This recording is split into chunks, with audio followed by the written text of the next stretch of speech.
Hey guys, welcome to Dad Devotionals. I'm Dave Domzowski. I want to talk to you today about being a fun dad.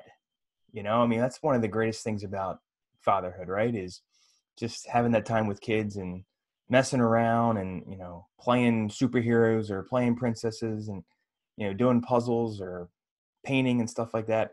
It can wear on you sometimes. And, because if your kids are anything like mine, they like to do the same things over and over and over and over and over again.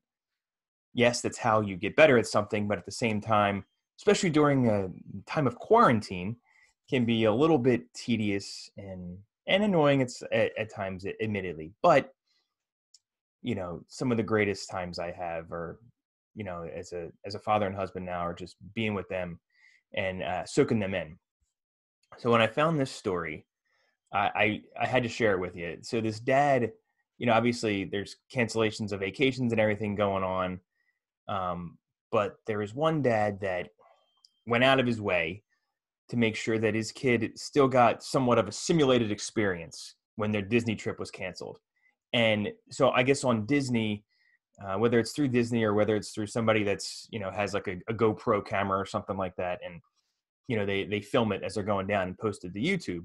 The dad found it, right, for Splash Mountain and just put the kid, and I'll link it up in the show notes. It was on Reddit. It was on YouTube.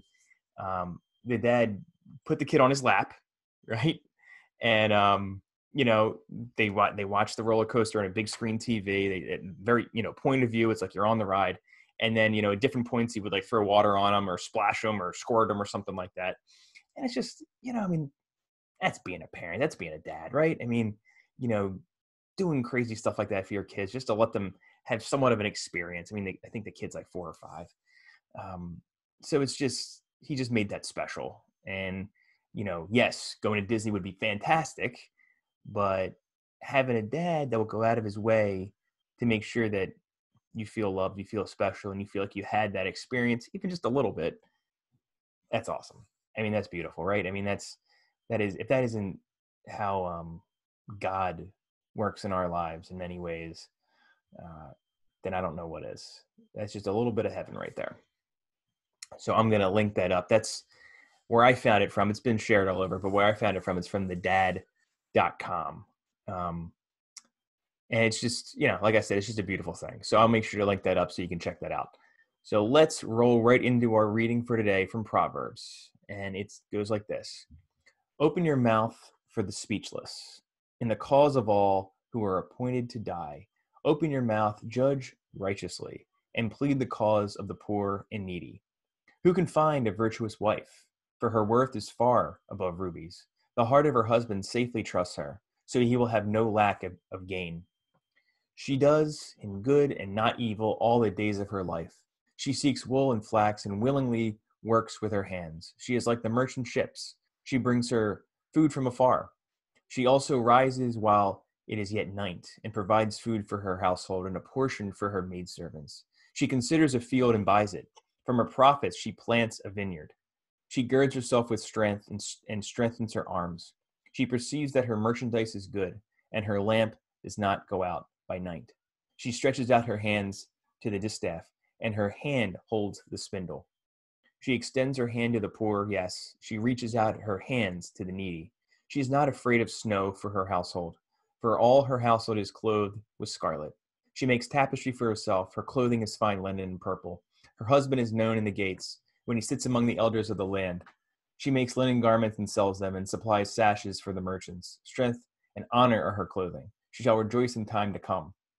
She opens her mouth with wisdom, and on her tongue is the law of kindness. She watches over the ways of her household, and does not eat the bread of idleness. Her children rise up and call her blessed. Her husband also, and he praises her. Many daughters have done well, but you excel them all. Charm is deceitful, and beauty is passing, but a woman who fears the Lord, she shall be praised.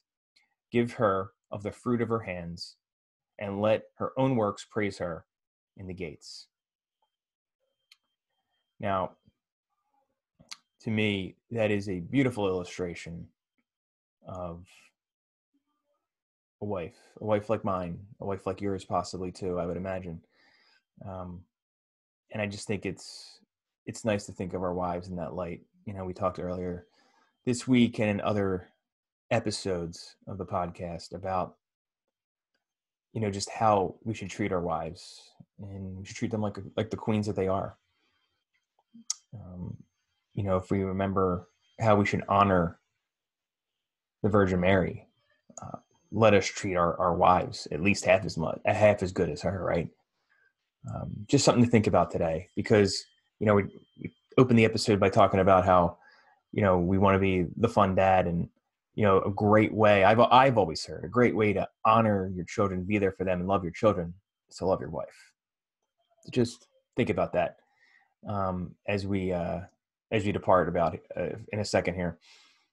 Also, I just want to remind you that this is the last day for our reflection, for our prayer, the Jesus prayer. We'll be doing another one next week, but this is the one we've been focusing on all week, so we're going to close out this episode with that as well.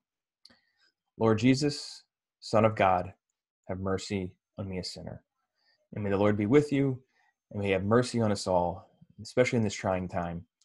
And if I can leave you with one piece of advice, while it is tough with the kids, while it is tough trying to figure stuff out, self-quarantine and everything, I do want to mention that you can figure out different ways to engage your children as well. And two of the ways that my wife and I have done that recently is my son, he's 4 years old. He rode a bike along my side as I ran 2 miles. And my wife had both kids paint a bench with her over the course of this weekend. So those are just a couple of ways to, bring the children in and have them be part of your life in a different way that isn't just, as I mentioned, doing the same, watching the same show, or, doing the same activity. But, stretch it out, think of different things to engage them and to be a family. Okay. God bless you, and have a good day.